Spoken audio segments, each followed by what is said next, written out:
ঠিক কিনা? দুনিয়া এখন যেভাবে যা হয়ে গেছে এখন আর ভালো লাগতেছে না, মনে কয় যে শেষ করে দেই।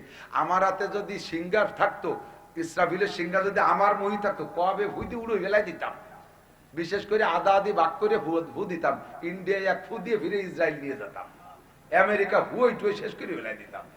এ জায়গায় ইসরাফিলের কোন স্বাধীনতা, কাহারও কোনো স্বাধীনতা নাই, বাকবাল লোকের নাই, ফেরেশতাদের নাই।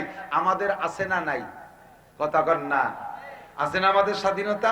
বিড়ি খাওয়ার সময় মুখ চিপে ধরে আল্লাহ, পরের মেয়ের গায়ে হাত দেওয়ার সময় হাত প্যারালাইসিস হয়ে যায়, গান শুনতে যাওয়ার সময় চাকা পাংচার হয়ে যায়, আরে গান শোনার সময় কান বয়রা হয়ে যায়, এই সিনেমা দেখার সময় চোখ কানা হয়ে যায়, মদ গাঁজা খাওয়ার সময় মুখে প্যারালাইসিস আসে, চুরি করার সময় হাত সল হয়ে যায়, ডাকাতি করার সময় হাত পঙ্গু হয়ে যায়।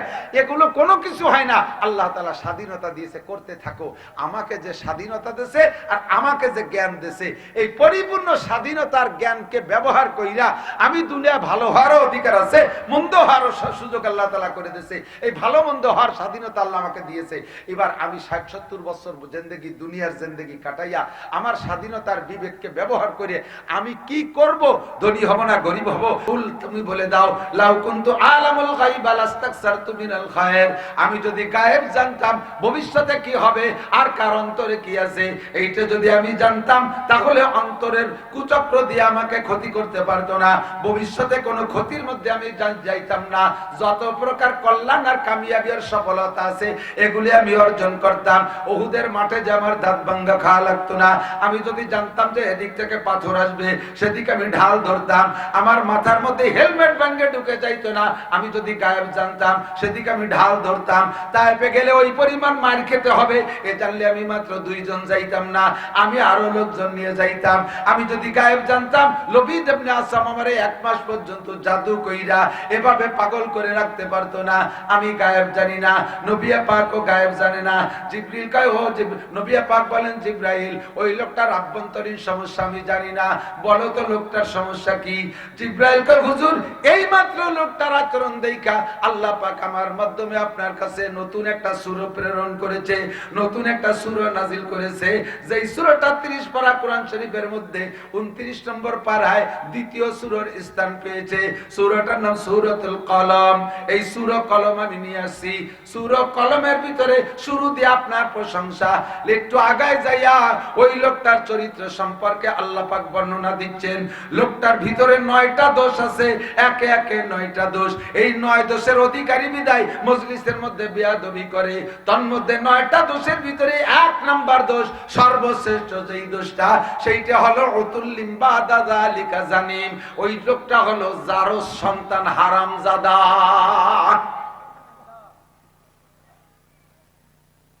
কি সন্তান? জারস সন্তান কইলে ভালো করে বুঝতে ওজন হয় না কথায়।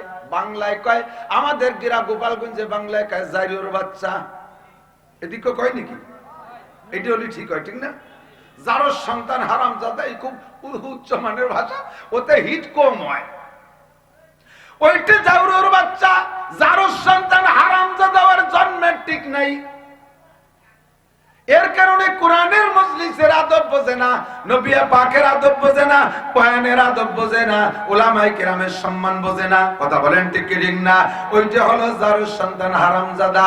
জিবরাইলের পরে বললেন, ওগো নবী, কিয়ামত পর্যন্ত শুধু এই একটাই লোক না, লোকটার নাম ওলীদ ইবনে মুগীরা। কি নাম?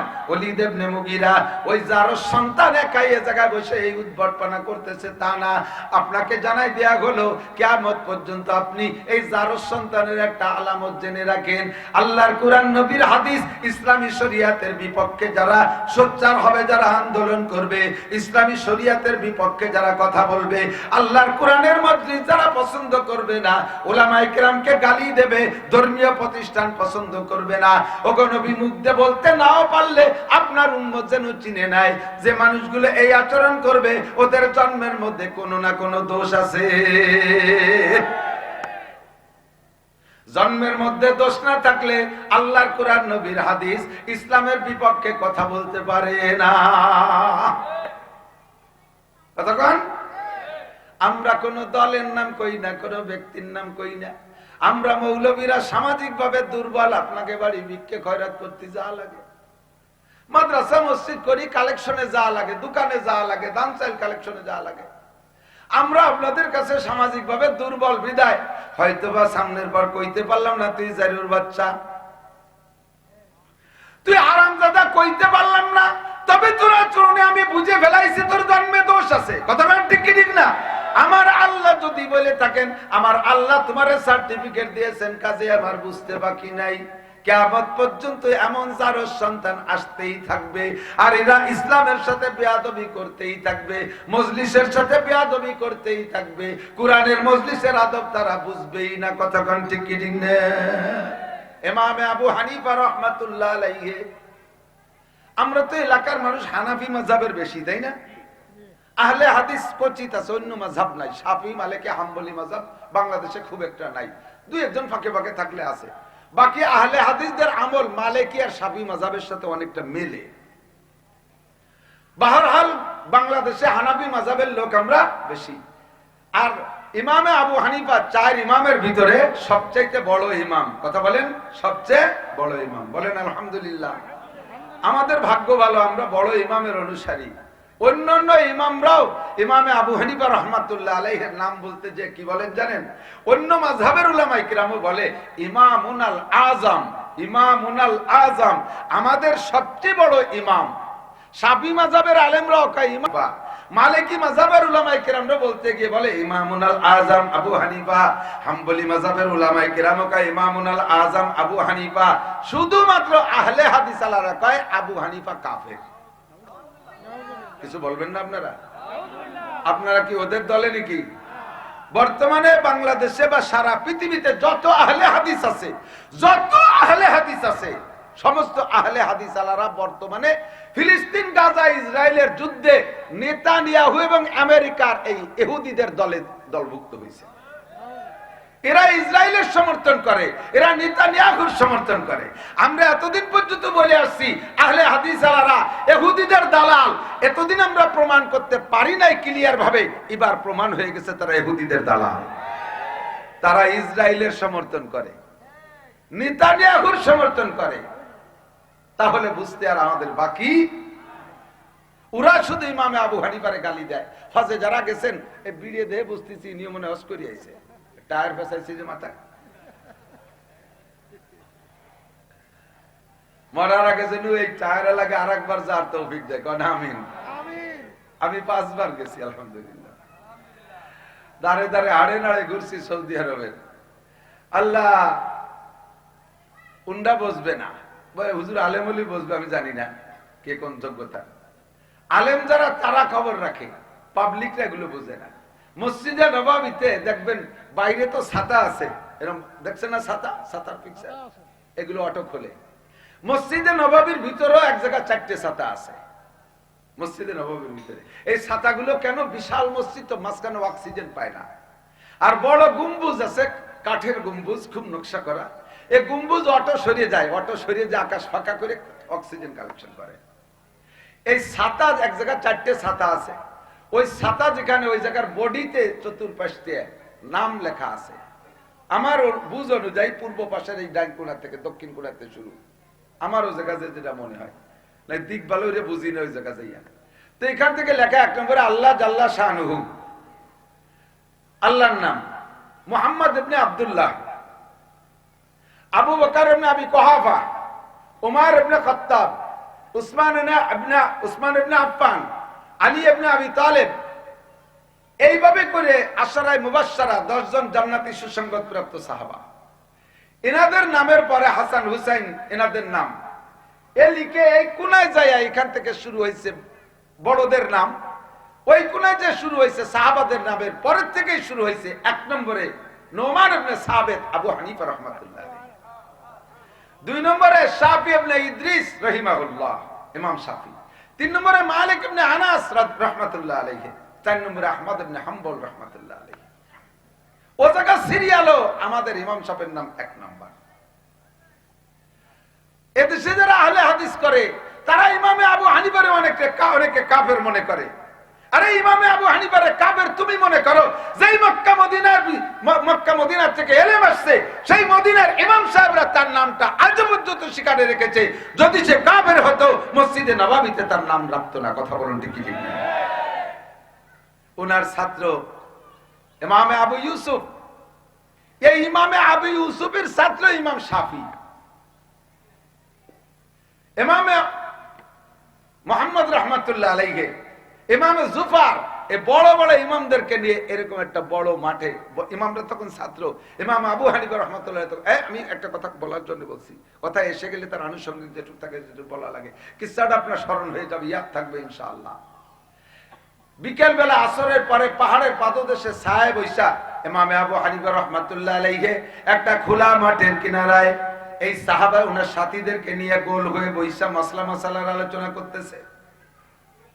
উন্ডা গোল হয়ে বসে মাসালার মুযাকারা করতেছে। মাঠের মধ্যে ছেলেরা ফুটবল খেলতেছে। ফুটবল অনেক আগের থেকেই খেলা চলে। বলে লাথি মারছে, শট মারছে, একটা বল উইড়ে আইসা ওনাদের ওই গোলাকার ক্ষেত্রার মধ্যে পড়ছে। বলটা মাঝখানে পড়া এ হুজুরের সাথে একবার, ওখান থেকে ধাক্কা খেয়ে হুজুরের সাথে একবার, হুজুরদের ভিতরে সবাই এক এক গাই দিয়া, এরপরে বলটা মাঝখানে শান্ত হইছে, বাইরে গোলের থেকে বের হয়ে যেতে পারে নাই। 11 দুগুনি 22 জন প্লেয়ার, এরা পাশে আইসা উকি মেরে দেখে বলটা মাঝখানে পড়ে আছে।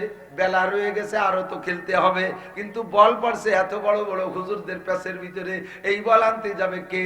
প্রথম একজন যাই কাছে যে চুপ করে ফিরে আসছে, দ্বিতীয় জন ফিরে আসছে, তৃতীয় জন ফিরে আসছে, একে একে 21 জন প্লেয়ার কাছে যায় যে বল আনতে ভিতরে ঢুকতে সাহস পাই নাই, ফিরে চলে আসছে।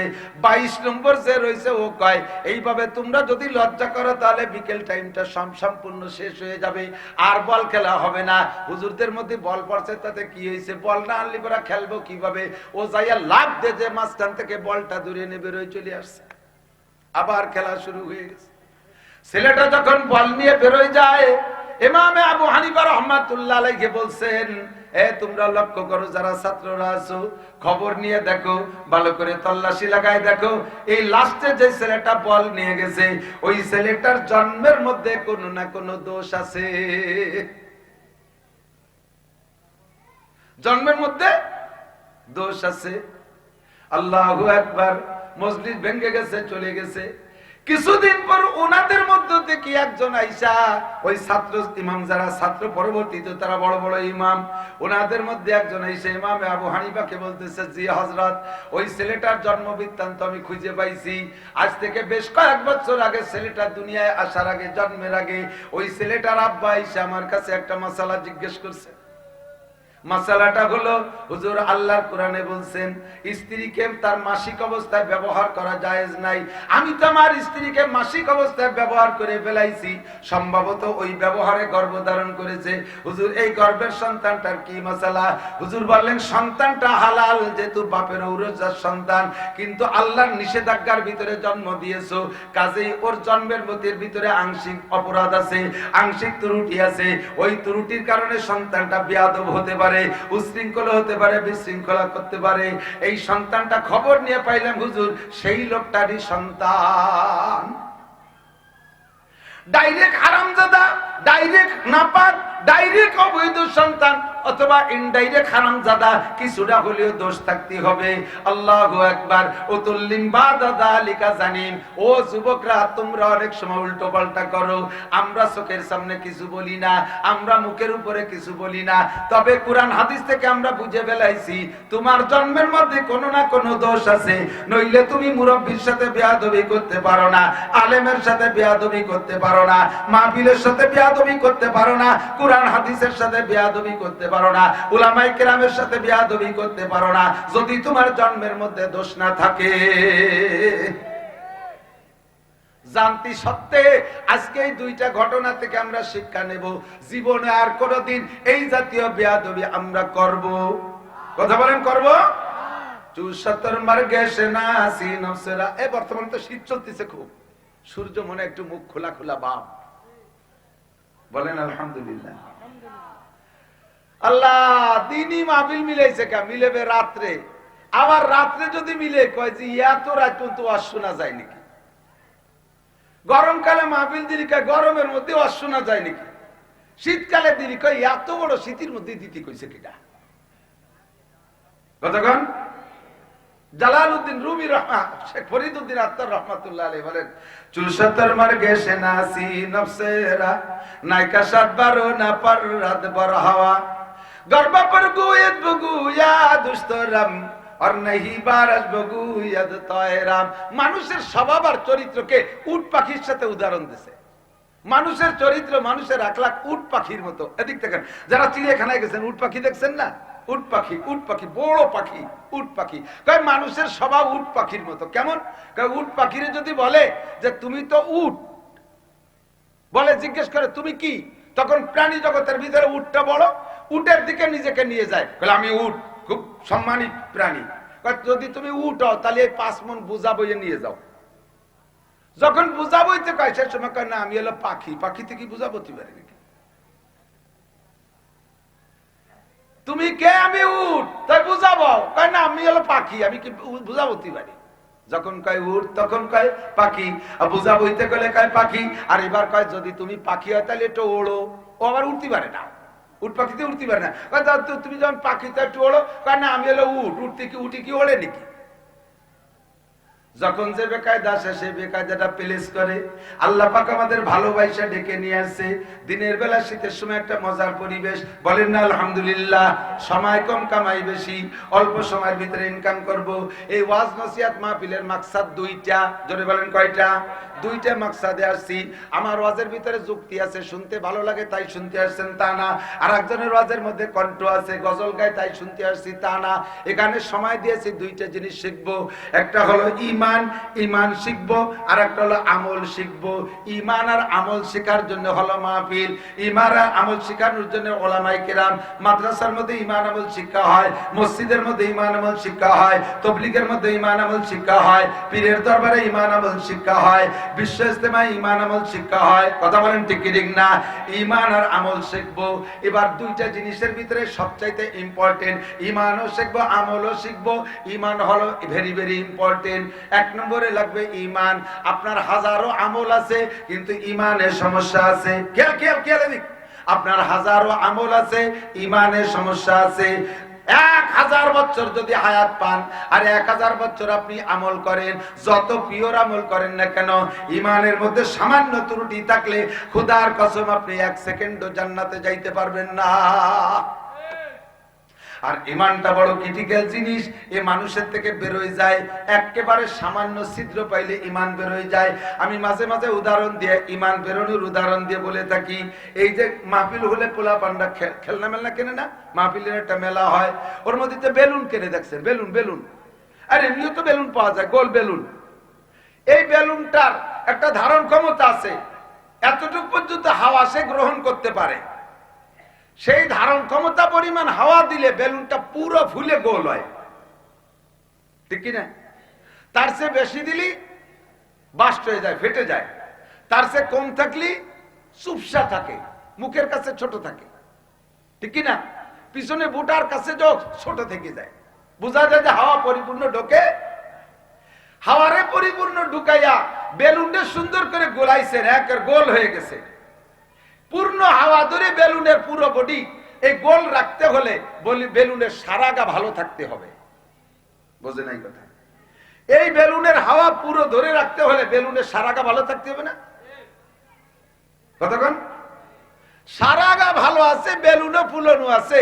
এবার এই বেলুনের হাওয়া সবটুক বের করতে জন্য কি সারা গা ছিঁড়া লাগবে? বোঝে নাই? সারা গা ছিঁড়া লাগবে। কটটুক ছিঁড়লি হবে? কাটা যে একটু এক কোনায় ফুটে হয়ে দিলি হয়ে যাবে, ঠিক না? কাটা দিয়ে এক কোনায় ছোট্ট করে ছিদ্র করে দিলে ওই জায়গায় দিয়ে হাওয়া বের হয়ে যায়। বেলুনের বডি সব জায়গা ভালো আছে। এবার বডিতে অন্য অন্য জায়গায় যদি স্লোগান দেয়, এরা যদি মিছিল যায়, এ বাতাস বেরোতে পারবি না, আমরা সব জায়গা ভালো আছি, হাওয়া থাকতে হবে। ওই জায়গা যতটুকু ফুটো হয়েছে মাত্র আটটুক বেরোয় থামিয়ে যাবি, আর বাতাস বেরোতে পারবি না। বেলুনের সারা গায়ে হাজারো আন্দোলন করলে ওই বাতাস ধরে রাখতে পারবে না। এক জায়গা ছোট্ট ছিদ্র হয়েছে, সব হাওয়া সেখান দিয়ে বেরিয়ে যাবে।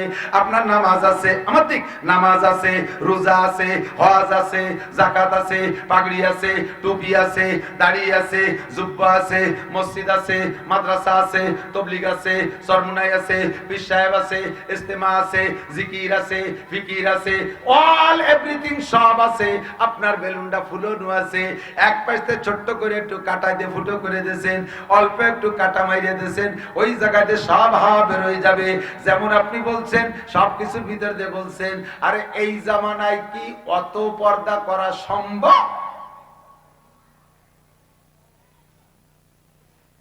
কটুক কাটা শুধু বলছেন এই জামানায় কি হুজুর রাজা কয় অত পর্দা করা সম্ভব? এ কথা বলার সাথে সাথে কি হয়েছে জানেন? কোরআন শরীফে পর্দার যতগুলো আয়াত আছে সব আয়াতকে অস্বীকার করছেন। আল্লাহ নবী আমার দিকে আগে ঈমান ঠিক করেন। আল্লাহ নবী বলেন আকলিস দীনাকা ইয়াকফিকাল আমালুল কলিল, তোমার ঈমানকে খাঁটি করো, অল্প আমলি নাজাতের জন্য যথেষ্ট হইবে।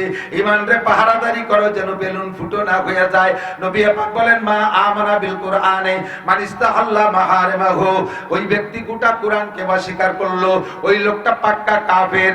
এদিকে দিক ওই লোকটা পাক্কা কাফের। গোটা 30 পারা কোরআন অস্বীকার করছে। কোন লোকটা? যে লোকটা কোরআনের মাত্র একটা আয়াতকে অস্বীকার করছে, একটা আয়াতের পর অভিযোগ করছে, একটা আয়াতের উপরে কেমন কেমন ভাব পোষণ করছে। এই জামানায় কি এত পর্দা চলে নাকি? আরে চাচির সাথে একটু দেখা করবো তাতে কি হয়েছে? মামির হাতের দুধ ভাত খেতে বিজায় মিঠা। ভাবি আমার মার মতো, বড় ভাবি আমার মায়ের মতো লালন পালন করছে, তার সাথে বলে দেখা দেওয়া যাবে না। শালি তো আপন বোনের মতো, তার সাথে একটু দেখা করা যাবে না। এই কি এই জামানায় মানা যায় নাকি? এই কথা বলার সাথে সাথে কোরআনের পর্দার আয়াতগুলোকে অস্বীকার করেছেন। আর একটা আয়াতকে অস্বীকার করলে ওই লোকটা কাফের। আপনার যত ইবাদত আছে কোন ইবাদতে আপনার ঈমানের হাওয়াকে ধরে রাখতে পারবে না। বেলুন ফুটো হয়ে গেছে একটা কথার দ্বারা। আরে এত কি পরিচ্ছন্নতা করে চলা যায়? এত হালাল হারাম বাইসিকুটি চলা যায়? একটু বেরাকের টাকা না নিলি তো ভাইসেই যেতাম। এই ব্যারাক অ্যাডামস কারিতার বিআরডিবি স্বনির্বাস জাগরণী চক্র আশা প্রশিকা গ্রামীণ ব্যাংক এরা না আসলে তো মরিয়েই যেতাম। এই হুজুররা বড় বড় গল্প মারে আর ওয়াজ করে ভগট করে টাকা দিয়ে যায়। আমাকে তো 4টি পয়সা দিয়ে যায় না। এই ব্যারাক আব্বারাই তো আমাকে বাঁচাইছে। বলার সাথে সাথে তুমি কাফের। অত হালাল হারাম বেশি চলা যায় না। বলার সঙ্গে সঙ্গে হালাল হারামের আয়াতকে অস্বীকার করেছেন। এত নামাজ পড়িয়ে পারা যায় নাকি? এত নামাজ পড়িয়ে পারা যায় নাকি? বলার সাথে সাথে আপনি নামাজের 82টা আয়াতকে অস্বীকার করেছেন। আরে এই জামানায় জিহাদ আছে নাকি? জিহাদ আবার কি? জিহাদের কথা বলি তারে জঙ্গি ফঙ্গি আবাজাবা কইয়া তারে খাটো করার চেষ্টা করে, আক্রমণ করার চেষ্টা করে, অ্যারেস্ট করার চেষ্টা করে। জোরে বলেন আছে না নাই? একদল আছে না নাই? জিহাদ সম্পর্কে কথা বললে যদি প্রতিবাদ করে 682টা আয়াতকে অস্বীকার করা হবে। 682টা আয়াত। একটা আয়াতকে অস্বীকার করলে তুমি কাফের, পাক্কা কাফের। তোমার ঈমানের হাওয়া বেলুন ফুটে বের হয়ে চলে গেছে। সেখানে জিহাদকে অস্বীকার কইরা তুমি জিহাদের বিরোধিতা করে 682 আয়াতকে অস্বীকার করেছো। নামাজ না পড়িয়া তুমি 82 আয়াতকে অস্বীকার করেছো। যাকাত না দিয়া যাকাতের আয়াতগুলোকে অস্বীকার করেছো। পর্দা না করে পর্দার আয়াতগুলোকে অস্বীকার করেছো। ও বান্দা, তাহলে তুমি মুমিন না কাফের? এবার নিজেকেই নিজে বিচার করো। এই জন্য আল্লাহ পাক রব্বুল আলামিন বলেন নাসির অল্প সময়ের ভিতরে ছোট্ট সূরার তরজমা বলে দাও। ওয়াল আসর। আল্লাহ পাক এই কথাটা বুঝানোর জন্য কসম খেয়ে কথা বলে। আল্লাহর কোন কথা বান্দা যদি গ্রহণ না করে আল্লাহর কিছু আসে যায়? কথা কোন আসে যায়? আমরা যদি সারা দুনিয়ার সবাই কাফের হয়ে যায় আল্লাহর কোনো লস আছে? সারা দুনিয়ার সবাই যদি মুমিন হয়ে যায় আল্লাহর কোনো লাভ আছে? আমরা আল্লাহর কোরআন না মানলে আল্লাহর কোনো লস নাই, আল্লাহর কোরআন মানলেও আল্লাহর কোনো লাভ নাই। আমরা আমল করলে আল্লাহর লাভ নাই, আমরা আমল না করলে আল্লাহর লস নাই। তারপর আল্লাহ পাক তার কথাগুলো বান্দার মধ্যে গ্রহণযোগ্যতা তৈরি করার জন্য কসম খেয়ে বলতেছেন ওয়াল আসর। আল্লাহকে আমি সময়ের কসম খেয়ে বলি বান্দা। আরে এদিকে দিক আমরাও কসম খাই না? আমরা কসম খাই কার কসম? একমাত্র আল্লাহর নাম, আল্লাহর জাতি নাম আর আল্লাহর সিফাতি নাম ছাড়া অন্য কাহারও কসম খাওয়া জায়েজ নেই। নবীর কসম, কাবার কসম, কুরআনের কসম, হাদিসের কসম, ছেলের কসম, মায়ের কসম, আব্বার কসম, পিসাবের কসম, এই সব কসম শিরিক। কসম হলে হবে কার নামে? একমাত্র কার নামে? বলবেন আল্লাহে, বিল্লাহে, তাল্লাহে। আমরা এই কসমকে কেন কন্ত? কথার গুরুত্ব বাড়ানোর জন্য, ঠিক না? আমার কথা নিচ্ছে না, কারণ আমি যে কয় নম্বরের সিটার আর বাটপার তা তো সবাই জানে। আমার কথা শুনতে চায় না, মানতে চায় না, এই জন্য বলে আল্লাহর কসম এমপি আইছে মোহাম্মদপুর।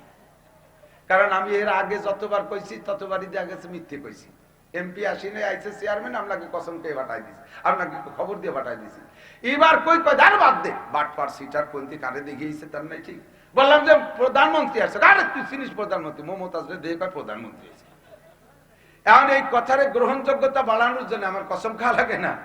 দোকানে বাকি খাইতে খাইতে আপনি একেবারে এলাকায় প্রসিদ্ধ হয়ে গেছেন, বাকি নিলে টাকা দেয় না। এখন আপনি এমন ইমার্জেন্সিতে পড়ছেন যে বাকি ছাড়া উপায় নাই, মাল নিয়ে ছাড়া বাড়ি যাওয়ার কায়দা নাই। কাজেই বাকি নিতে হলে আপনাকে দোকানদারের কাছে কসম খেয়ে বলতে, আল্লাহর কসম শুক্রবারে দিয়ে টাকা দিয়ে যাব, কথার গ্রহণযোগ্যতা বাড়ানোর জন্য। আমার আল্লাহ পাক রব্বুল আলামিন বলেন, বান্দা আমার কথা তোরা না খাইলে কিছু আসে যায় না, তবে আমি কথাটা গুরুত্বপূর্ণ হিসাবে বেশি গুরুত্ব বোঝানোর জন্য আমি কসম খাইতেছি। তো তোমরা কসম খাবা আল্লাহর নামে, আর আল্লাহর উপরে তার কেউ আল্লাহ নাই যে আল্লাহ তার নামে কসম খাবে। আল্লাহ তার সৃষ্টি জগতের ভিতরে যেটাকে গুরুত্বপূর্ণ মনে করেন সেইটার কসম খান। যেমন অদ্দোহা ওয়াল্লাইলি ইযা সাজা, অদ্দোহা ওয়াল্লাইলি ইযা সাজা, ওয়াল আদিয়াতি দবহান, ফাল মুরিয়াতি কদহান, ওয়াশ শামসি ওয়া দুহাহা, ওয়াল কমারি ইযা তালাহা। যত জায়গা ওয়াও দেখতেছেন আয়াতের শুরুতে, সবগুলো কসম, বলতে গেলে বহুত সময় লাগবে। ওয়াত-তিন ওয়াজ-জাইতুন ওয়া তুরে সিনিন ওয়া হাযাল বালাদিল আমিন, এগুলো সব আল্লাহর কসম। এই জায়গা আল্লাহ পাক বলেন আমি সময়ের কসম খেয়ে বললাম ওয়াল আসর। তোমার কাছে সময়ের দাম নাই, তুমি চার দোকানে বসে ঘন্টা ঘন্টা নষ্ট করো। আছে না? এই ক্লাসের মানুষ আছে না? নাই? আছে না?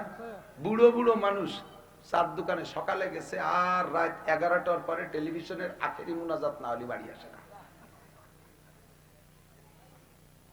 কতক্ষণ মসজিদে আজান হয়েছে, চার দোকানের পাশে বুড়ো সেই সময় মুড়াইয়া আর একদিক ফিরিয়ে নতুন করে একটা বিড়ি ধরায়। এই বিড়ি শেষ না হলে তার মসজিদে যাওয়া যাচ্ছে না, এর ফাঁকে নামাজ হয়ে গেছে। তোমার সময়ের দাম নাই, টেলিভিশন, ফেসবুক, ইউটিউব ইত্যাদি করে করে সময় নষ্ট করো, গাল গপ্প করে নষ্ট করো, চার দোকানে বৈশা আল্লাহু আকবার বাংলাদেশের রাজনীতির কি বলা হয়, অথচ ঘন্টা ঘন্টা সময় নষ্ট করে, ঠিক না? আল্লাহ কয় বলো আসর, আমার কাছে সময়ের বড় দাম আছে। আমি সময়ের কসম খেয়ে বলি, কি বলি আল্লাহ কসম খেয়ে যে কথাটা বলতে, যে অত্যন্ত গুরুত্বপূর্ণ কথা না, সেই কথাটা কি?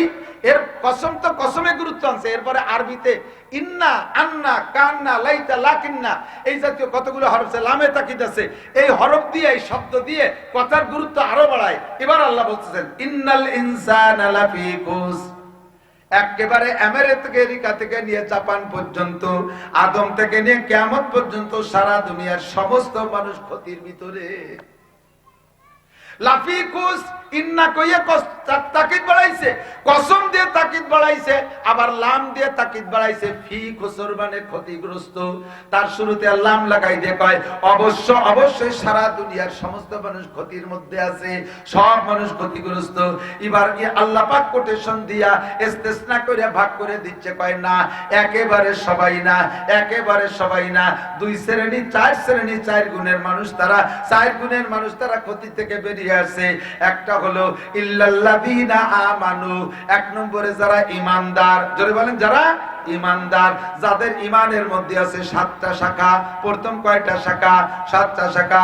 আমার সাথে একটু বলেন আমানতু বিল্লাহি, একটু বলেন না আমানতু বিল্লাহি ওয়া মালাইকাতিহি ওয়া কুতুবিহি ওয়া রুসুলিহি ওয়াল ইয়াউমিল আখিরি ওয়াল কদরি খাইরিহি ওয়া শাররিহি মিনাল্লাহি তাআলা ওয়াল বাসি বাদাল মাউত। কয়টা পড়ছি বলেন তো? কয়টা? এই 7টার প্রতি বিশ্বাস আছে না আমাদের? এক নম্বরে আল্লাহর প্রতি বিশ্বাস রাখে, আল্লাহ আছে, যুবক বলো আছে, ওয়া মালাইকাতিহি ফেরেশতা আছে, ওয়া কুতুবিহি সমস্ত আসমানি কিতাব সত্য, সব আসমানি কিতাব সত্য, তাওরাত, ইনজিল, জবুর সব সত্য। তবে শেষকালে চলবে কোন কিতাব? কিয়ামত পর্যন্ত চলবে কোন কিতাব? তৌরাতের সংবিধান বাতিল, ইনজিলের সংবিধান বাতিল, জবুরের সংবিধান বাতিল, আগের সব 103 খানা আসমানি কিতাব বাতিল, এখন সেগুলোর সংবিধান চলবে না। কিয়ামত পর্যন্ত চলবে একমাত্র কোরআন ওয়া কুতুবিহি ওয়া রাসূলিহি। সমস্ত নবী রাসূলদের বিশ্বাস করি, তবে কিয়ামত পর্যন্ত আর কোন নবী আসবে? বর্তমান চলবে কোন নবী? মুহাম্মদুর রাসূলুল্লাহ। বলেন কোন নবী? আমার আপনার নবীর নাম কি? একটু মস্ক করতে হবে শোনা। নবীর নাম বললে গুনাহ নাই নেকি ছাড়া। কথা বলেন। আল্লাহর নাম একবার বললে বলেন আল্লাহ, 4000 নেকি। কলেমা পড়ি লা ইলাহা ইল্লাল্লাহ মুহাম্মাদুর রাসূলুল্লাহ, কলেমা পড়ার সঙ্গে সঙ্গে আমলনামায় 4000 নেকি লেখা হয়ে গেছে। আল্লাহ নবী বলেন তামলো মা বাইনাস সামাই ওয়াল আরদ, একবার কলেমা পড়লে ওই লোকটার নেকিতে আসমান জমিনের মাঝখানের ফাঁকা জায়গা সম্পূর্ণ ভরিয়া যায়। কন্না সুবহানাল্লাহ, আল্লাহু আকবার। সমস্ত নবী রাসূলকে মানি, এখন চলবে একমাত্র মুহাম্মদুর রাসূলুল্লাহ। আমাদের ভিতরে কাদিয়ানি চলতেছে। আজকেও মাত্র দেখলাম নিউজ আসছে, আমি গিয়েছিলাম উত্তরবঙ্গে, ও জায়গা কাদিয়ানিরা ইস্তেমা করার জন্য পাইতারা দিচ্ছে। বাংলাদেশে এত পরিমাণ কাদিয়ানি হয়ে গেছে যে কাদিয়ানিদের দাবি আল্লাহ নবী মুহাম্মদুর রাসূলুল্লাহ শেষ নবী নয়, গোলাম আহমদ কাদিয়ানি নাকি শেষ নবী। আপনারা সুবহানাল্লাহ বলবেন না নাউজুবিল্লাহ? গোলাম আহমদ কাদিয়ানি কি নবী না কাফের? যুবক, গোলাম আহমদ কাদিয়ানি নবী না কাফের? তারে যারা কাফের না বলবে সেও ক্ষমতা থাকতে, তৌফিক থাকতে, সুযোগ থাকতে কাদিয়ানীদেরকে কাফের ঘোষণা দিয়ে বাংলাদেশে যদি বসবাস করার সুযোগ না দেন, তার মানে তারা এদেশের মানুষ বসবাস করবে এদেশে, তাদেরকে তাড়ায় দিচ্ছি না, কিন্তু কাফের নাম নিয়ে থাকতে হবে। কি নাম? কি নাম? এদেশের থেকে হিন্দুদেরকে আমরা তাড়ায় দিচ্ছি না, থাকে তারা হিন্দু উপাধি নিয়া। খ্রিস্টানদেরকে তাড়ায় দিচ্ছি না, থাকে তারা খ্রিস্টান উপাধি নিয়া। নাসারা ইহুদিদেরকে তাড়িয়ে দিচ্ছি না, থাকে তারা ইহুদি উপাধি নিয়া। বুদ্ধদেরকে তাড়িয়ে দিচ্ছি না, থাকে তারা বুদ্ধ উপাধি নিয়া। কাজেই এই কাদিয়ানীরাও বাংলাদেশে থাকবে, দেশের সন্তান তারা, কিন্তু মুসলমানের নাম নিয়ে থাকতে পারবে না। ওনাদের দলের নাম কি কয় জানেন? আহমাদি মুসলিম জামাত।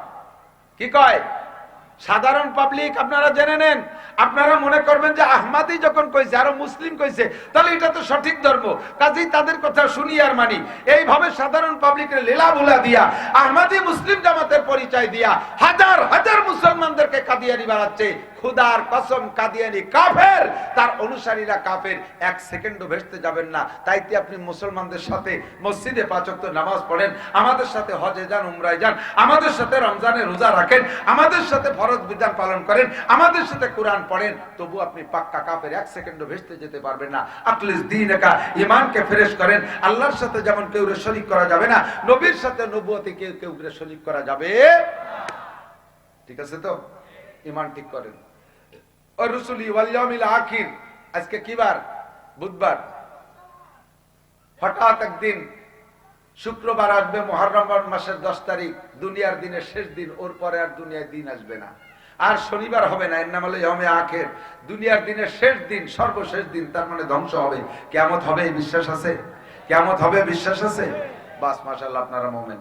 এবার কয় ওয়াল ইয়াউমিল আখির ওয়াল কদর, তকদিরকে বিশ্বাস করি। ভাগ্যে যা কিছু আছে বা যা কিছু হয় সব কোন জায়গা থেকে ফয়সালা? একটু কইতে হবে কোন জায়গা থেকে। তোর জ্বালায় এই হইছে, ওর জ্বালায় এই হইছে, এই কথাটা বলবেন না। আব্বা বাইসিয়ে যাতো, খালি এই যদি একটু নিতাম মাগুরা, বস সাথে সাথে আপনি কাফের হয়ে গেছেন। আব্বা বাঁচার কোনো ব্যবস্থা নাই, ওই পর্যন্তই তার হায়াত। কতক্ষণ? এ পর্যন্তই তার হায়াত। ধন সম্পদের মালিক কে? দেয় কে? ক্ষমতার মালিক কে? দেয় কে? সিনেই নাই কে? তকদির আল্লাহর পক্ষ থেকে ফয়সালা হয়ে আসে। এখন এই কথার প্রেক্ষিতে একদল আছে কয় হুজুর এই জায়গায় তকদিরের দ্বারে আসলে পরে আমাদের একটু পরাণে পানি আসে, একটু সাহস বাড়ে, কারণ যা কিছু করে সব আল্লাহই করে। এই কথা আমি 100% বিশ্বাসী। কাজেই আমি যে বিড়ি সিগারেট গাঁজা এবা খাই, এও আল্লাহ রুজিতে লিখে রাখছে বিদায় খাই, এখানে আমার কি দোষ আছে? আল্লাহ যদি তুমি এতই বিশ্বাস করো যে গাঁজা বা ফেনসিডিল রুজিতে লিখে রাখছে বিদায় খাও, তুমি আর এ ব্যাপারে কোনো কথা শুনতে চাও না, তাহলে আসো তোমার দুইটা জুতো দিয়ে দুটো বাড়ি দেই, এও খাই চুপ করে থাকো, খুশি থাকবা যে রুজিতে ছিল তাই খাইছি। এ জায়গা জুতো দিয়ে বাড়ি দেওয়ার সাথে সাথে তুমি আবার আমারে ফেরত দাও খা, তুমি সহজে মেনে নাও তকদিরি রুজি জুতোর বাড়ি ছিল তাই খাইছি। কতক্ষণ? তাহলে এই জায়গায় একটু কি অ্যান্সার দেয়া যায়? এই জায়গায় একটু প্যাঁচ পড়ে গেছে। তকদিরের প্যাঁচ ছাড়ানোর জন্য কোনো কথা বলা, কোনো বক্তব্য দেয়া হাদিসে নিষেধ আছে। যত বলবো তার উপরে প্রশ্ন থাকে, কিন্তু সংক্ষেপ কথা হলো যে আমাকে আপনাকে আল্লাহ তাআলা যে বিবেক দিয়েছে, জ্ঞান দিয়েছে এবং সাথে সাথে পরিপূর্ণ স্বাধীনতা দিয়েছে, এইটা অন্য কোনো প্রাণীকে দেয় নাই। জিবরিল আলাইহিস সালামকে মোবাইল বানানোর ক্ষমতা দেয় নাই, মিকাইল আলাইহিস সালামের কম্পিউটার বানানোর ক্ষমতা দেয় নাই, ইসরাফিল আলাইহিস সালামের মাইক বানানোর ক্ষমতা দেয় নাই, আজরাইল আলাইহিস সালামের রকেট বানানোর ক্ষমতা দেয় নাই। এটা দিয়েছে কারে? মানব জাতিকে দিয়েছে, মানুষকে দিয়েছে, ঠিক না? অন্য কেউকে আল্লাহ তাআলা স্বাধীনতা দেয় নাই। জিবরিল আলাইহিস সালামের স্বাধীনতা নাই যে ইচ্ছে মতো নবুয়ত নিয়ে আরেকজনকে দেবে, যেমন শিয়ারা কয়। বর্তমানে আমরা শিয়া সুন্নি ভাগ করতেছি না ইসরায়েলের যুদ্ধের কারণে, শিয়া সুন্নি ভাগ করতেছি না। আপাতত মুসলমান নাম কার গলায় আছে আমি তার পক্ষে, কথা কন না কেন? মুসলমান সাইনবোর্ডটা কার গলায় আছে আমি তার পক্ষে। সেই খাতিরে আমরা এখন যুদ্ধে একমত পোষণ করছি সারা পৃথিবীর মুসলমানরা। বাকি শিয়া আর সুন্নির ভিতরে ফার ফার ডিফারেন্স। শিয়ারা মুসলমান কিনা আপনি বিচার করবেন। শিয়ারা বলে যে নবুয়তি পাবে হলো আলী, শেষ নবী হবে আলী। জিবরাইল ভুল করে মুহাম্মাদের কাছে ওহী নিয়ে আইছে।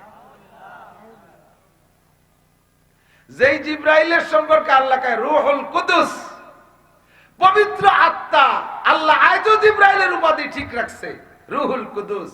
সেই জিবরাইল বলে ভুল করে ওহী মুহাম্মাদরে দিয়ে দেশে, আলী রে না দিয়া। এই কথার দ্বারা কি শিয়ারা মুসলমান থাকে? কতক্ষণ থাকে? আল্লাহু আকবার। জিবরাইলের এই স্বাধীনতা নাই। এখন আকাশে মেঘলা মেঘলা ভাব, এই কামটা করতেছে মিকাইল আলাইহিস সালাম। এই মেঘাচ্ছন্ন আকাশ রাখছে কিডা? মিকাইল আলাইহিস সালামের দায়িত্ব। আমাদের খারাপ লাগতেছে, মিকাইল আলাইহিস সালামের 200 কোটি টাকা ঘুষ দিয়ে কি মেঘ সরাতে পারবো? মিকাইল আলাইহিস সালামের কাছে মুনাজাত করতে পারবো, দেখেন মিকাইল আপনার হাত ধরে পায়ে ধরে এই আকাশটা একটু সাফ করে দেন? মিকাইলের কোনো ক্ষমতা নাই, এই জায়গা তার স্বাধীনতা নাই, ঠিক কিনা? দুনিয়া এখন যেভাবে যা হয়ে গেছে, এখন আর ভালো লাগতেছে না, মনে কয় যে শেষ করে দেই। আমার হাতে যদি সিঙ্গার থাকতো, ইসরাফিলের সিঙ্গার যদি আমার মহি থাকতো, কবে ভুদি উড়ে ফেলাই দিতাম। বিশেষ করে আদা আদি ভাগ করে ভু দিতাম। ইন্ডিয়ায় এক ফু দিয়ে ফিরে ইসরায়েল নিয়ে যেতাম, আমেরিকা হুই টুই শেষ করে ফেলাই দিতাম। এ জায়গায় ইসরাফিলের কোনো স্বাধীনতা, কাহারও কোনো স্বাধীনতা নাই, বাকবাল্লুকের নাই, ফেরেশতাদের নাই। আমাদের আছে না নাই? কথা কন না? আছে না আমাদের স্বাধীনতা? বিড়ি খাওয়ার সময় মুখ চিপে ধরে আল্লাহ, পরের মেয়ের গায়ে হাত দেওয়ার সময় হাত প্যারালাইসিস হয়ে যায়, গান শুনতে যাওয়ার সময় চাকা পাংচার হয়ে যায়, আরে গান শোনার সময় কান বয়রা হয়ে যায়, এই সিনেমা দেখার সময় চোখ কানা হয়ে যায়, মদ গাঁজা খাওয়ার সময় মুখে প্যারালাইসিস আসে, চুরি করার সময় হাত সল হয়ে যায়, ডাকাতি করার সময় হাত পঙ্গু হয়ে যায়। এগুলো কোনো কিছু হয় না। আল্লাহ তাআলা স্বাধীনতা দিয়েছে, করতে থাকো। আমাকে যে স্বাধীনতা দিয়েছে আর আমাকে যে জ্ঞান দিয়েছে, এই পরিপূর্ণ স্বাধীনতার জ্ঞানকে ব্যবহার কইরা আমি দুনিয়া ভালো হওয়ারও অধিকার আছে, মন্দ হওয়ারও সুযোগ আল্লাহ তাআলা করে দিয়েছে। এই ভালো মন্দ হওয়ার স্বাধীনতা আল্লাহ আমাকে দিয়েছে। এবার আমি 60-70 বছর জিন্দেগি, দুনিয়ার জিন্দেগি কাটাইয়া আমার স্বাধীনতার বিবেককে ব্যবহার করে আমি কি করব? ধনী হব না গরিব হব, ভালো হব না মন্দ হব, নামাজি হব না বেনামাজি হব, আল্লাহ পাক এই যে অ্যাডভান্স জানে, সেই জানা অনুযায়ী লিখে রাখছে। এর নাম হলো তকদির। আমি তার বড় ভালো করে বুঝতে পারি নাই, কারণ কথা লম্বা হয়ে গেছে, গোড়ার কথা মনে রাখতে পারেন নাই। বলে নিছি না, একদল কয় যে তকদিরকে বিশ্বাস করি, কাজেই চূড়া টাকা তকদিরে ছিল খাইছি। রুজিতে নামাজ নাই, হুজুর তকদিরি নামাজ নাই, আল্লাহ লেহি নেই, তা বলবো কি? কপালে রোজা নাই, এত নিয়ত করছি যে এবার রোজা থাকবো, সেই রোজা কপালে নাই। আসো, কপালে জুতোর বাড়ি আছে, খাইয়ে যাও।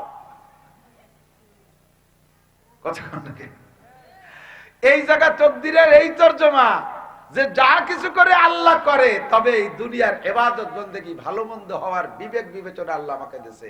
নবী পাক সে কথা হাদিসের মধ্যে বলেন, আল কাইয়িসু মান দানা নাফসাহু ওয়া আমিলা লিমা বাদাল মাউত ওয়াল আজিজু মান আতবা নাফসাহু হাওয়াহা ওয়া তামান্না আলাল্লাহ। তোমার যে স্বাধীনতা দিয়েছে, তুমি যদি তোমার স্বাধীনতাকে প্রয়োগ কইরা, তোমার যে বিবেক দিয়েছে, বিবেকরে খাটাইয়া তোমাকে যদি তুমি নিজে দিনদার বানাও, এই দিনদার তোমাকে বানানোর অধিকার আছে। আমাকে আমি মসজিদে নিতে পারি, জোরে বলেন পারি পারি কি পারি না? আমারে আমি মসজিদে নিতে পারি, আমারে আমি মন্দিরে নিতে পারি, আমাকে মাদ্রাসায় নিতে পারি, আমাকে স্কুলে নিতে পারি, আমারে ইস্তেমায় নিতে পারি, আমাকে উড়াকান্তি নিতে পারি, আমাকে দিয়ে ওয়াজ শোনাইতে পারি, আমাকে দিয়ে কীর্তন গান শোনাইতে পারি, এটা আমার ক্ষমতা আছে। আমি বিয়ে করতে পারি, আবার আমি জিনাও করতে পারি, আমি হালাল কামাই করে খেতে পারি, আমি চুরিও করতে পারি। এই স্বাধীনতার ক্ষমতা আল্লাহ আমাকে দিয়েছে। আমার স্বাধীনতার ক্ষমতার বিবেকে ব্যবহার কইরা আমি কি করব, এইটা আল্লাহ পাক অ্যাডভান্স জানে। এই জানা অনুযায়ী লিখে রাখছে। ওই লেখাকে বিশ্বাস করার নাম হলো তাকদীর।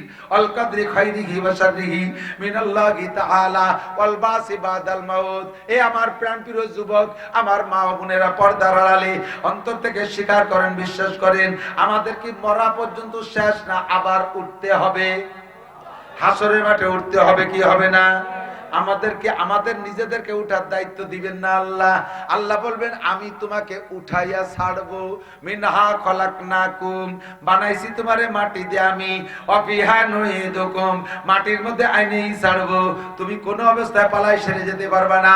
ঘরে ইমারতরা বরি বার আসমা আকিবাত জেরে জমি গরদিনহা আলায়া সাকিনাল কসরিল মুআল্লা সাতুদফানু আন করিবিন ফিত তুরাবি। তুমি যদি 100 তলা দালানের মাথায় থাকো, মরলে কোন জায়গা? কথা কয় না। মরলে বিমানে মরলেও কোন জায়গা? আগুনি পুড়ে মরলেও সাইটুক কোন জায়গা?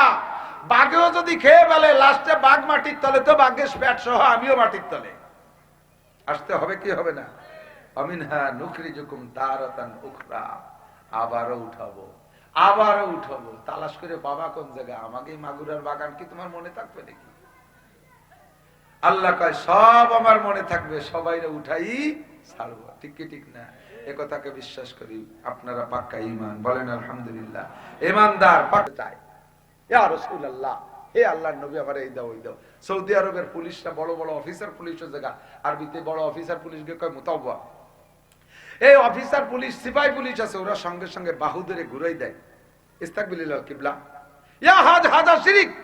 হাজী সাহেব, তুমি রাসূলের কাছে মুনাজাত করতে, সেটা শিরিক।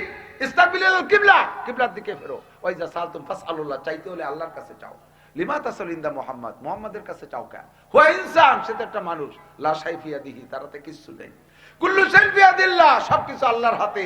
মুহাম্মাদের কাছে যদি কিছু থাকতো, সম্পদের অধিকার ক্ষমতা থাকতো, তাহলে তার ঘরে 1 মাস চুলো জ্বলে নাই, না খেয়ে কষ্ট করছে। তার নাতি হাসান হুসাইন পেটে পাথর বেঁধে রয়েছে, তার মেয়ে ফাতেমা ঘরে না খাওয়া, রাসূল নিজেও পেটে পাথর বেঁধে কাইতে রয়েছে। তাহলে নবীর কাছে চাও কেন? তার কাছে কি আছে? নবীর কাছে যদি ক্ষমতাই থাকবে, তাহলে তার দাঁত ভাঙলো কে? তার মাথা ভাঙলো কে? তাই বলারা মারলো কে? নবীর কোনো ক্ষমতা নাই। ক্ষমতা সরকার। নবী বড় সম্মানী, নবী আল্লাহর সৃষ্টির শ্রেষ্ঠ। তার দোহাই দিয়ে, তার ওসিলা দিয়ে আল্লাহর কাছে বলতে পারো।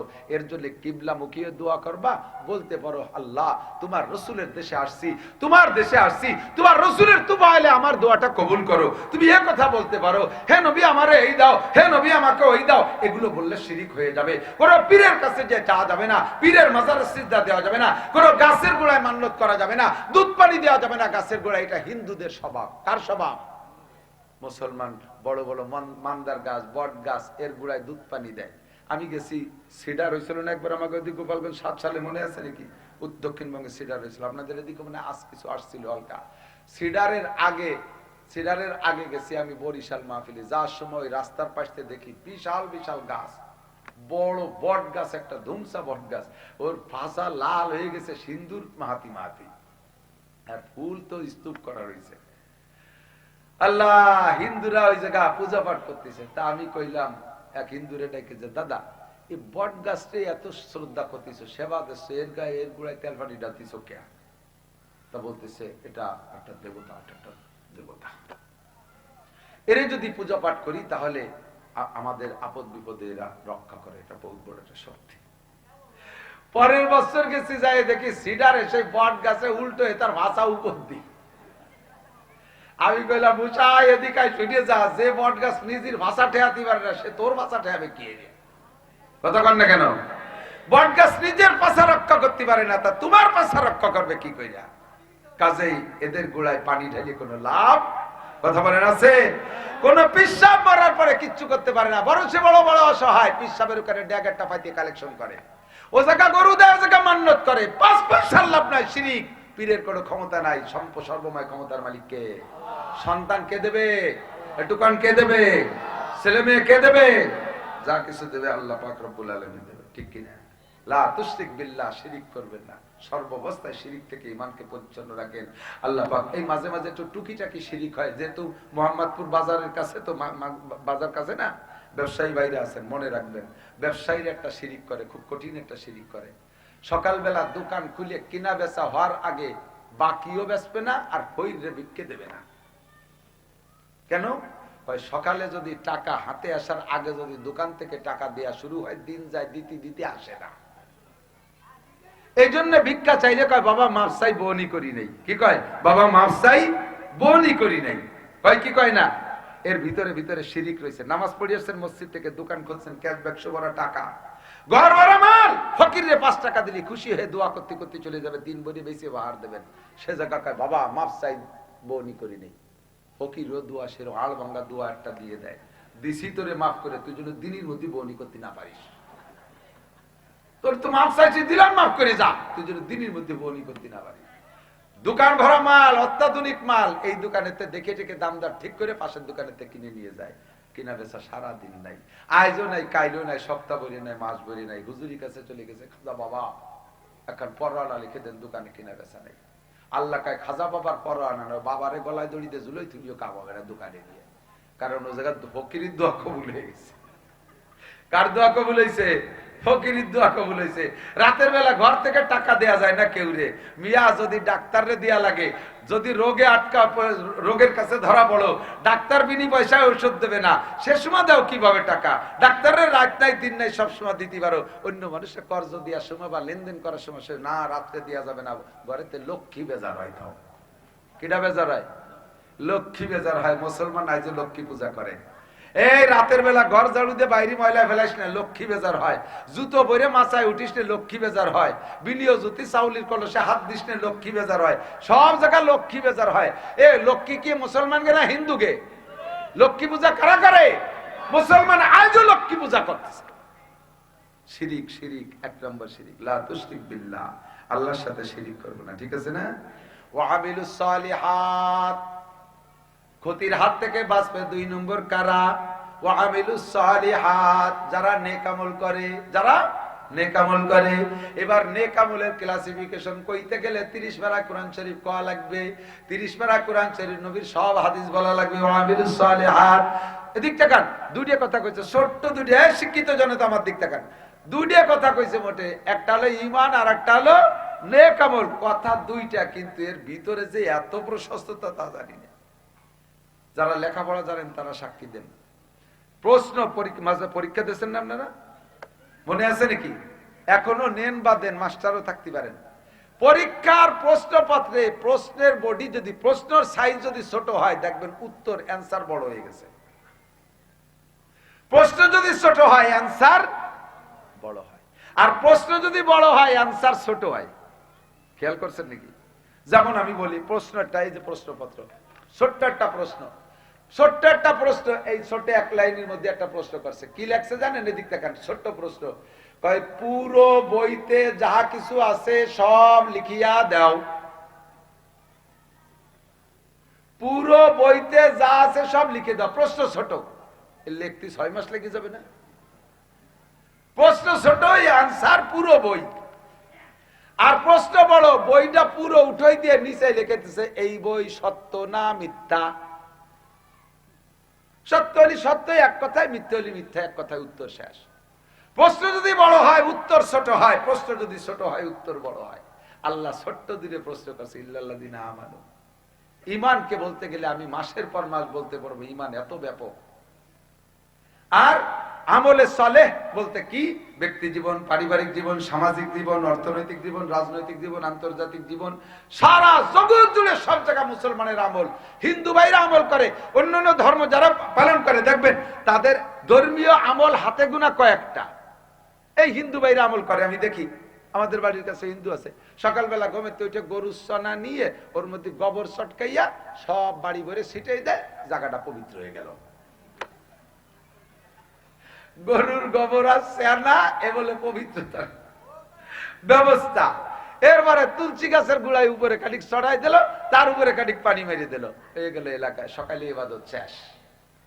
গোবিন্দে উইটা আগুনরে কপালে নিয়ে, মোমবাতিরে কপালে নিয়ে এরকম একটা সেবা দেয়, হয়ে গেল সকালে ইবাদত শেষ।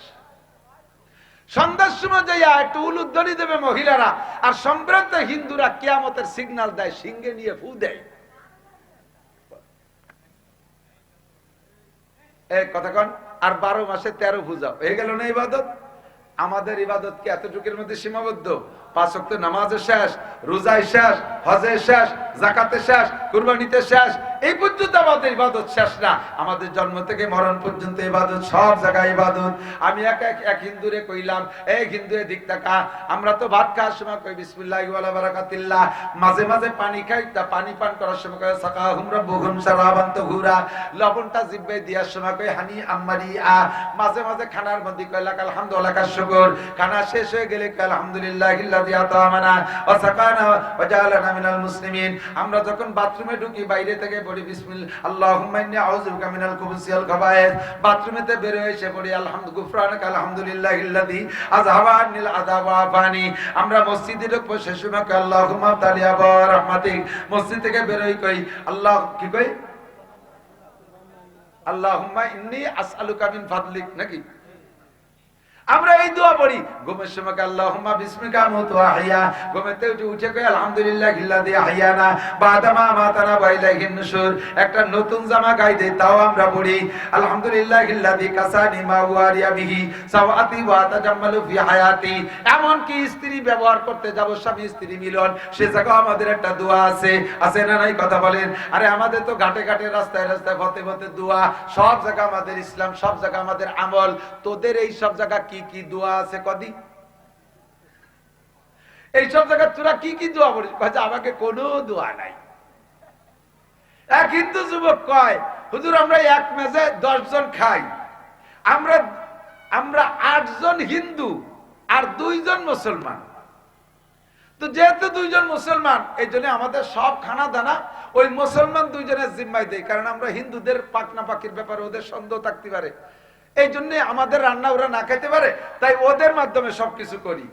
আমরা 10 জনে 10 পোয়া চাউল ভাত রান্না করি, 10 পোয়া, ভুল বলছি, 8 জন মুসলমান 2 জন হিন্দু, 10 পোয়া চাউলের ভাত রান্না করি। ওরা 8 জন মুসলমানে সর্বোচ্চ 1 কেজি চালের ভাত খায়, আর আমরা 2 জনে 1.5 কেজি মেরি দিই। এই কয়েক বছর ধরে এইভাবে খাইয়ে আসতেছি, বুঝি নে যে একই সাইজের মানুষ, কাজও একরকম করি, পেটও একটু, আমাকে 2 জনের পেটে 1.5 কেজি যায় কোন জায়গা, আর ওরা 8 জনে খায় 1 কেজি। ঘটনা কি? পরে খবর পাইলাম, বুঝতে পারলাম যে মুসলমান ইন্নাল মুমিনা ইয়াকুলু ফি মিয়ান ওয়াহিদা, মুসলমান এক নাড়িতে খায়, ওয়াল কাফির ইয়াকুলু ফি সাবাতি আমা, আর কাফেররা 7 নাড়িতে খায়, মুসলমান এক নাড়িতে খায়, বিসমিল্লাহ কয়ে খায় বিদায়, আল্লাহ তাআলা বরকত দেয়, তাই তাদের 1 কেজিতে 8 জনের হয়ে যায়, আর আমরা বিসমিল্লাহ কয়ে আলহামদুলিল্লাহ নাই, এই জন্য 2 জনে আমরা 1.5 কেজি মেরে দেই। আমাদের সব জায়গা আমল আছে, কথা কোন আছে না নাই? এ দোস্ত, নতুন কাপড়টা পরবেন, পরায় পরেই পড়বেন আলহামদুলিল্লাহিল্লাযী কাসানি মা ওয়ারিয়া বিহি সাওয়াতি ওয়া তাজাম্মালু ফি হায়াতি। আমার এই পোশাক পরাইছে কে? পোশাকের দ্বারা আমার জীবন যৌবনের সৌন্দর্য তৈরি করে কে? আর নাসু বিল লিবাস। ল্যাংটা একটা মানুষের কোনো সৌন্দর্য নাই, আছে নাকি? এর মধ্যে একটা মানুষের ল্যাংটা হয়ে দাঁড়াইতন তো কিডা উদ্দিক চায়, পুলা বানলি তো চাবেই না, বড় মানুষ হলে তো এক নজর দেখবে, দেখে সাথে সাথে লজ্জাতে ফিরে চোখ ফিরে আর এর কি দেহে ল্যাংটা মানুষ, এক জায়গা উঁচু এক জায়গা নিচে, বিয়া কুড়াটা ট্যাংরা, এর কি দেহে? যখন মানুষটারে সুন্দর করে পোষাবেন তখন হ্যান্ডসাম, থ্যাংক ইউ, চমৎকার, দারুণ দেখা যাচ্ছে। তাহলে এই পোশাকের দ্বারা মানুষের জীবনের সৌন্দর্য ঘটে, এই জন্য প্রশংসা, পোশাকের পরে প্রশংসা পাবে কে? ইল্লাল্লাযীনা আমানু ওয়া আমিলুস সালিহাত। আর গুনাহ থেকে চলে যাই দোস্ত, আমার দিক তাকান। নেক আমলের ভিতরে অন্যতম শ্রেষ্ঠ নেক আমল হলো খামসু সালাওয়াতিন ইফতারাদাহুন্নাল্লাহ। 1 নম্বরে 5 ওয়াক্ত নামাজ, 1 নম্বরে নেক আমল। কতক্ষণ? নামাজের চাইতে বড় আমল নাই। আজকে আমরা এখানে একটু অঙ্গীকারবদ্ধ হই, আমার দিকে তাকান। আল্লাহ পাক যত ইবাদত রাখছে, সমস্ত ইবাদতের প্রতিদান রাখছে আখিরাতের জন্য, তবে প্রত্যেকটা ইবাদতের প্রতিদান আল্লাহ দুনিয়াও কিছু রাখছে। 5 ওয়াক্ত নামাজ পড়লে 4টি পুরস্কার, মরার পরে একটা পুরস্কার দুনিয়ায়।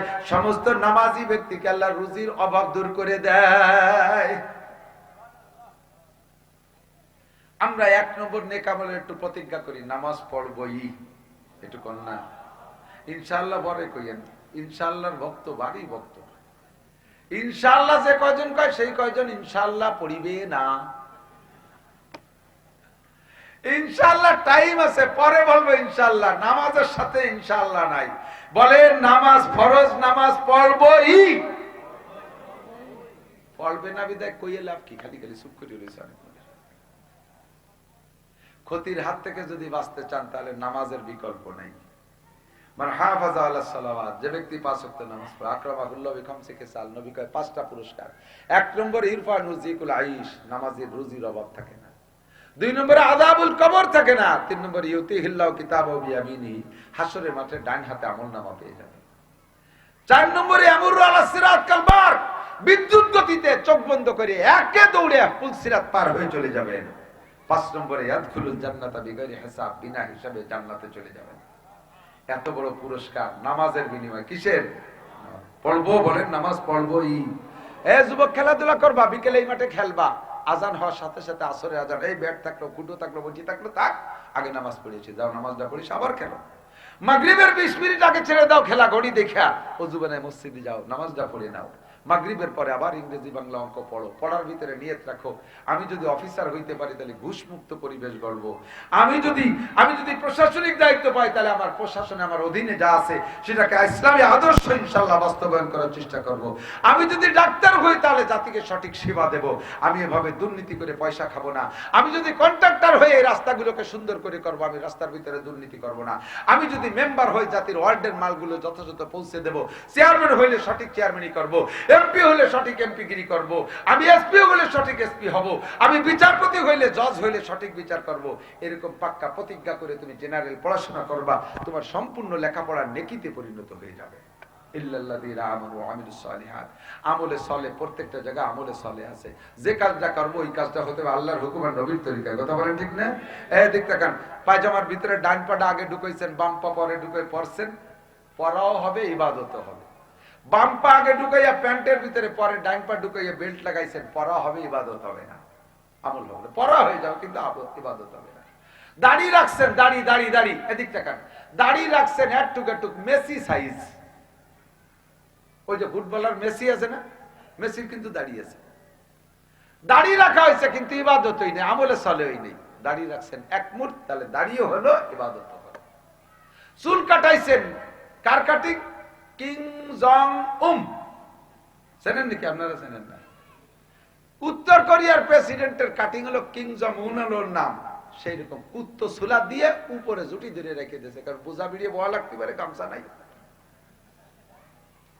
কিং জং উম কাটিং।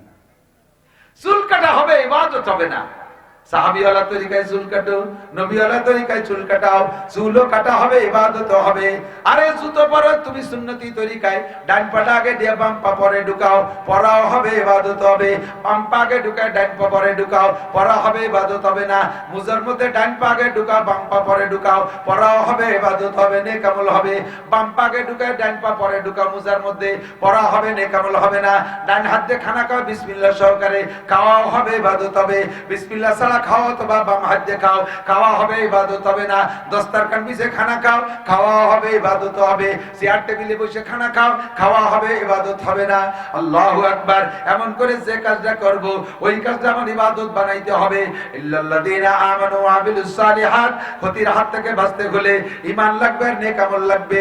এরপরে আল্লাহ কয় ওয়া তাওয়াসাউ বিল হক, সর্বক্ষেত্রে সর্ব অবস্থায় আমি হককে সামনে নিয়ে লড়বো, হক কথা বলবো, হক কাজ করব, কোনো বাতিল কাজ করব।